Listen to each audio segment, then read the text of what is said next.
Well, maybe we should move on now to talk a little bit about coronary artery disease and peripheral artery disease. And these things sometimes coexist, sometimes they don't. What's the primary care physician to know about the basics of CAD and PAD, maybe even cerebrovascular disease I'll throw in there? Yeah, it's a great question, and I'll just say, I often with our fellows and others will say it's the big three, right? It's where atherosclerosis is obviously a systemic process. Atherothrombosis is occurring throughout all these vessels. Right. If it's in any blood vessel, it's quite possible that it's in other blood vessels. Now, that doesn't mean we don't see people in clinical practice where it seems to be predominantly in one vascular bed, and it's one of those interesting clinical questions we often try to understand. But what we recognize is that clearly coronary artery disease, peripheral artery disease, and cerebrovascular disease play a role for what is still unfortunately the largest cause of morbidity mortality worldwide, and unfortunately growing. In fact, we thought for a long time it was down, and now we know it's flat to potentially going the other direction.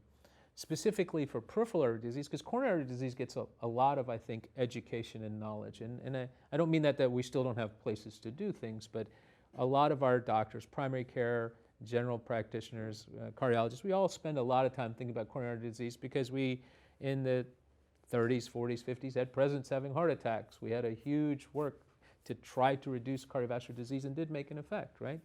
Yes. But peripheral artery disease is obviously probably been spent less information and time on, and it is a disease of the elderly that has overlap. We think probably 30 to 40%, but we don't really know because we haven't tested a group of people broadly. We know about 200 million people worldwide likely have peripheral artery disease. 8 to 10 million people in the United States likely have peripheral artery disease that we know of clinically. It manifests itself with atherosclerosis and thrombosis in the lower extremities. We tend not to call carotid disease peripheral artery disease, although it is a peripheral artery and it's a cardiologist's viewpoint to the heart. And the Canadians lump it all together, right? True, yeah. So it may be we've that got to be respectful to our Canadian absolutely, colleagues. I don't want to be disrespectful to any of our colleagues. So it is a matter of definition, and it may be cerebrovascular or peripheral, but it is, of course, important. And I guess I would say that the importance for primary care physicians or just any clinician is to recognize the disease. The first step is to recognize the disease. So, shoes off, pulse exam.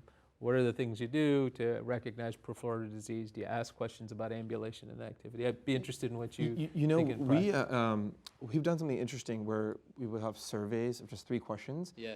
And there's a lot of data on these simple surveys that people do in waiting rooms that they're not very complicated. Yeah. Yet they really do a great job of at least highlighting and then appropriately, if needed, ABIs or TBI. Which are toe brachial index, which are really useful in diabetic patients. Maybe just say a word for the audience about ABI or ankle brachial index and then toe brake. Yeah, so ankle brachial index, we typically use a cutoff of 0.9 and less. However, in a lot of diabetics and diffuse disease, they'll get medial calcification so that we can't really occlude the pressure accurately. But then we can do something called toe brachial index, and the cutoff for that is 0.7 or less to diagnose PAD. And I just to make sure I'm thinking about it the right way, right? So I tell people it's the blood pressure in the arm, the blood pressure in the leg, exactly. And so if it's 100 up here, it should be 100 down there, and in fact even a little bit higher with gravity. But so if it's 100 up here and it's less than 90 or 0.9, because we put that one above, then we think there's a narrowing somewhere that's going to lead to adverse events over time. Absolutely. And what I tell primary care physicians as well, and even other practitioners, is that we're not necessarily looking to put stents or do atherectomy or do a procedure on this patient. It's identifying that this patient has an obstructive lesion that might not be symptomatic, and that there's other options that we can do, be a little bit more aggressive with their blood pressure control, lipid management, as we brought up, incorporate them into a supervised exercise therapy. Catching them early is the key. And I think since me and you do a lot of endovascular, I now have become a big critical limb ischemia patient provider where patients hopefully. But if so, you're at the right place. Right? And so what I'm really noticing is that patients, the current model is the patient comes into the hospital with a wound, I get consulted, and then now the patient has a very abnormal flow, but now they have an open wound, the chance of healing it's low, they have acute kidney injury. So really we're down 4 touchdowns in the 4th quarter and we're trying to win. And we know that that's not a great, you might be able to do it every once in a while, but it's not a great overall plan. And so I think, especially in the PAD world, it's it's growing because we're diagnosing it more, but we're catching it too late.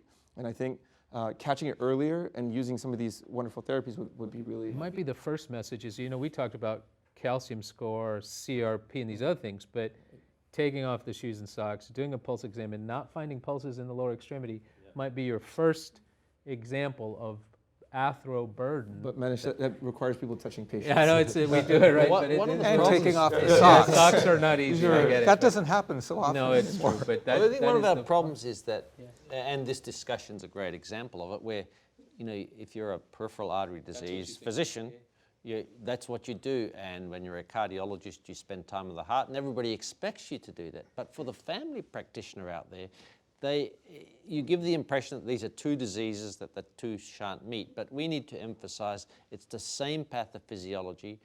The reason that they manifest differently is because there are different manifestations in different vascular beds. And by the time PAD manifests, you've got such extensive disease in most cases that you often have disease elsewhere, but it's still the same disease.